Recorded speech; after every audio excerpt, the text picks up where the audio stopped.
وحارتونه الأحلام، والصلاة والسلام على محمد بن عبد الله الأمين وعلى آله وأصحابه ومن تبعهم إلى يوم الدين. أما بعد، قال الله تبارك وتعالى في القرآن الكريم: أعوذ بالله من الشيطان الرجيم، بسم الله الرحمن الرحيم.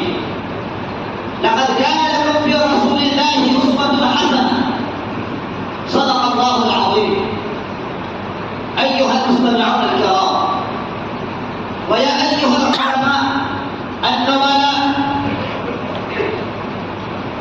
أولا أشكر الله سبحانه وتعالى الذي وفقنا لأداء صلاة الجمعة في هذا المسجد الجامع في أرض بلاد الله.